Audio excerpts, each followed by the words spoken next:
his tongue. Then he looked up to heaven and groaned and said to him, Ephphatha, that is, be opened. And immediately the man's ears were opened, and his speech impediment was removed, and he spoke plainly. He ordered them not to tell anyone, but the more he ordered them not to, the more they proclaimed it. They were exceedingly astonished, and they said, He has done all things well. He makes the deaf hear and the mute speak. The Gospel of the Lord.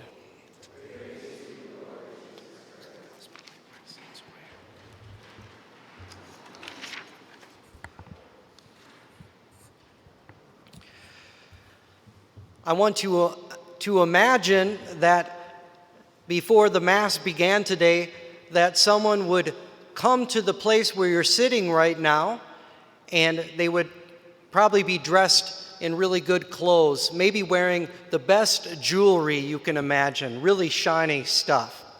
And then they would say to you, that's my seat. Get up and go sit back there, and maybe to the place where you didn't want to sit.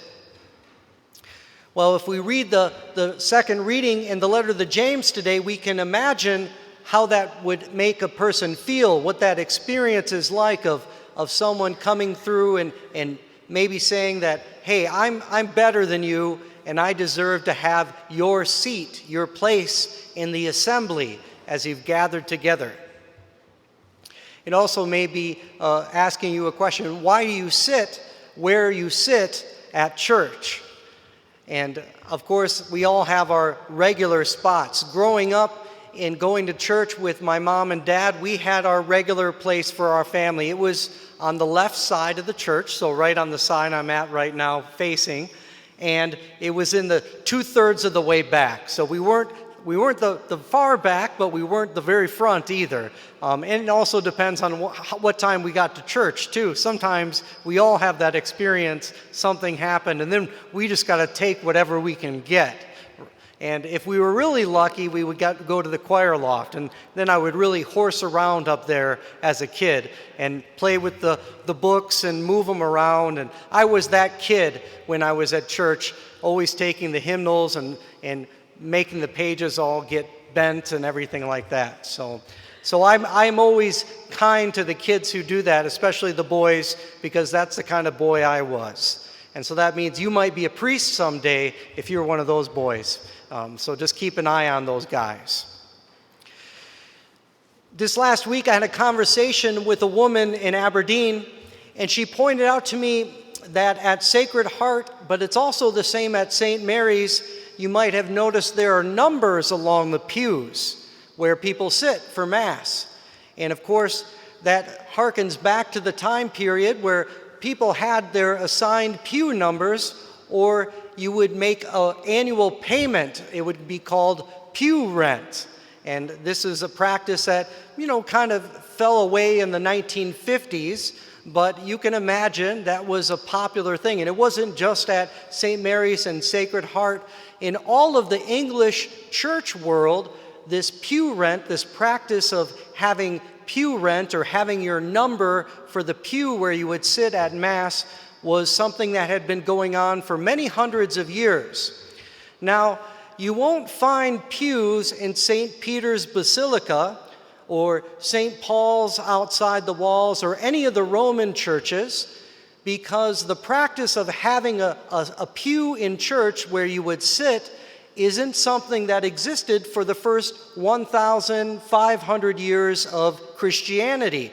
Many people would stand, or if they needed to, they would sit on the ground. And in only about the 13th century, there were some stone pews on the sides of the walls where some people could sit down, but for the most part, there was nothing there.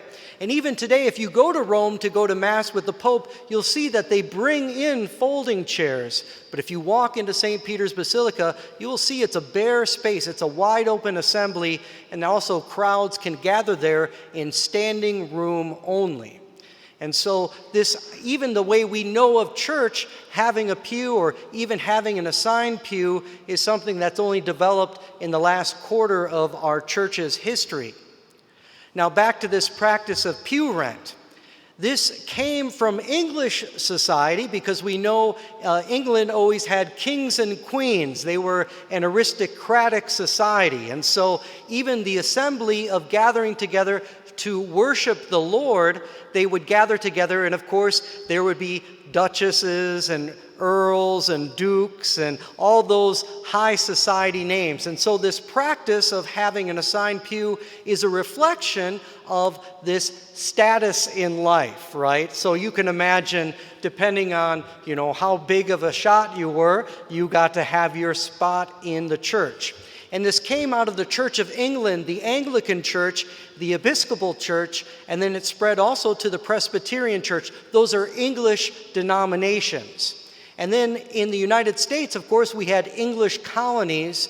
And then in the early 1800s, the Catholic Church, they had a vote because they said they're doing this pew rental in those other churches, and they're able to pay for their new churches, and because if we were a new colony. So they said, well, maybe we should do that too. And so then Catholic churches in the United States also had pew rental, but the practice comes from English society. Now, if you read the second reading that we have for Mass, the second chapter of James, it says in there, show no partiality to the rich, but instead you should honor those who are poor, who don't have very much.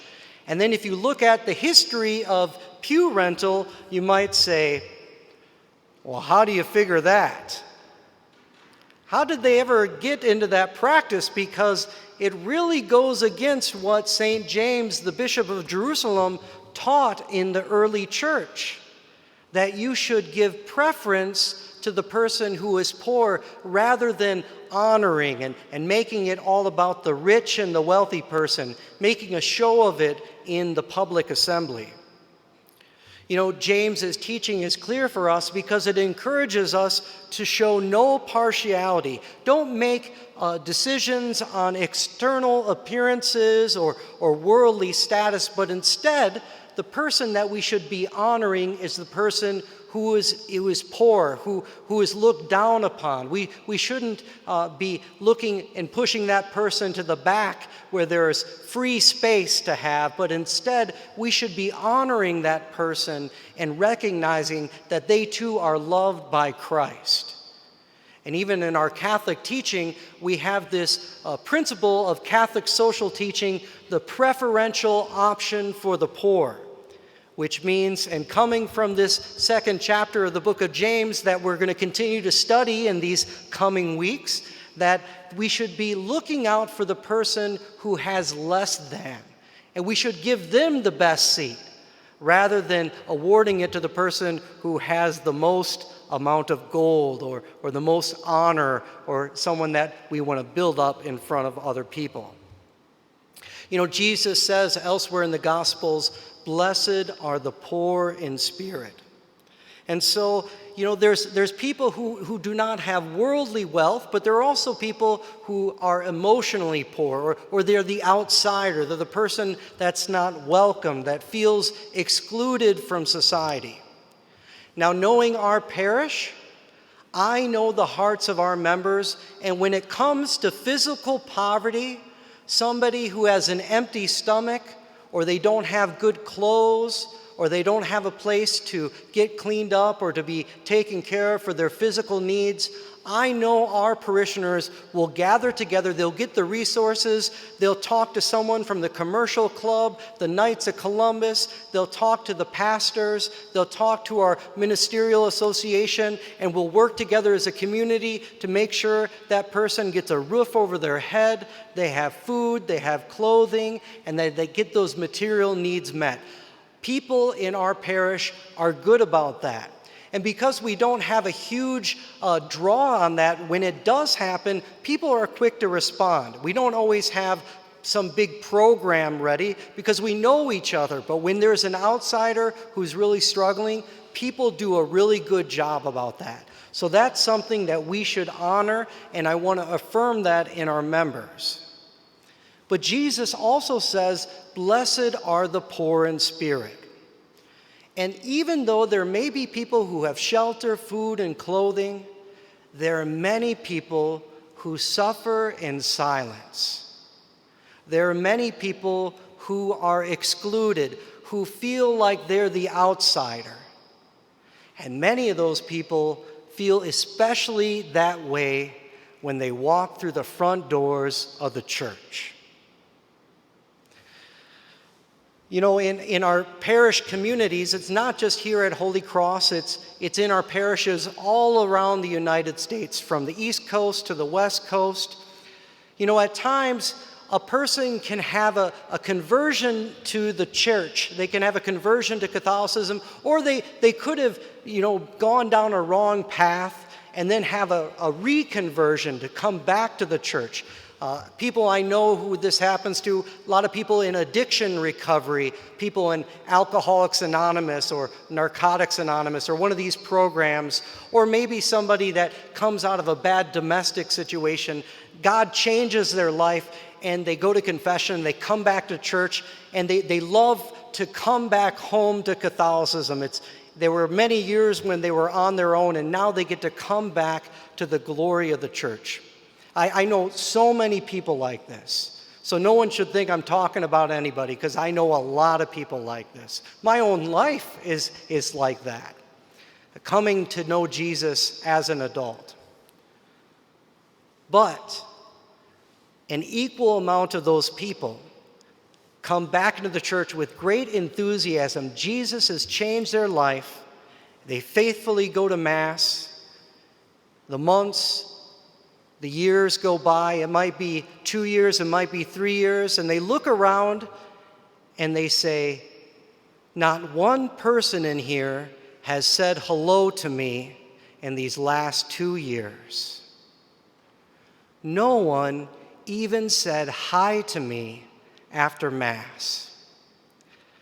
Well, the priest was there, but he's got, there's 300 of them versus one of him, so he's shaking people's hands, I read the comments on Google, people say, the priest is hospitable, he shakes people's hands, But it can't be all about the priest. Blessed are the poor in spirit. I was a stranger and you welcomed me. When we gather together as a community, we can sing songs about loving the Lord and loving our neighbor. All are welcome in this place. Behold, love's amazing grace. All are welcome. We sing that here at Holy Cross. That's one of our great songs. The choir does a great job.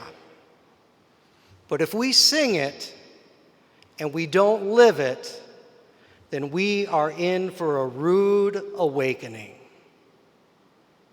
Now, this is a challenge for each one of us because it happens each and every day in our lives.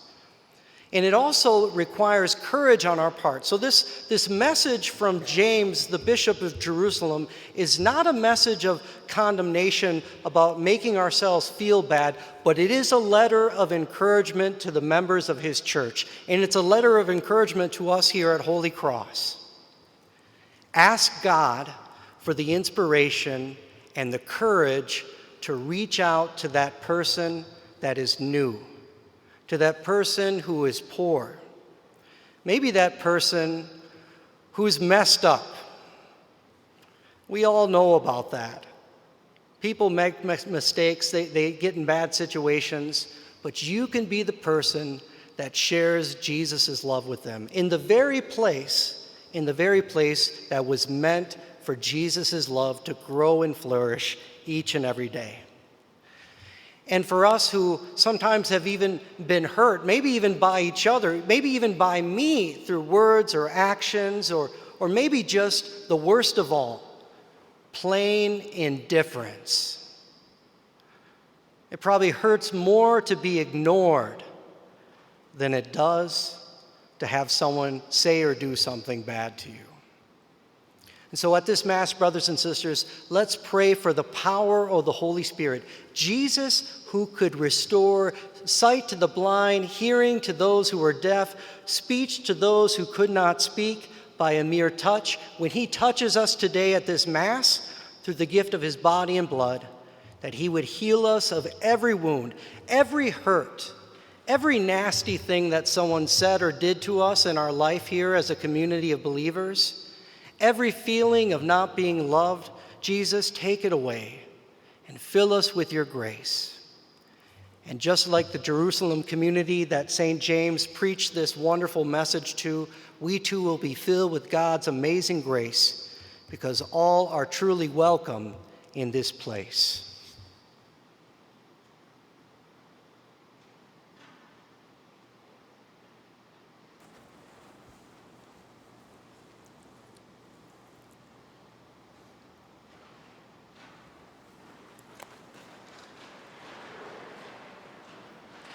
Together, let us profess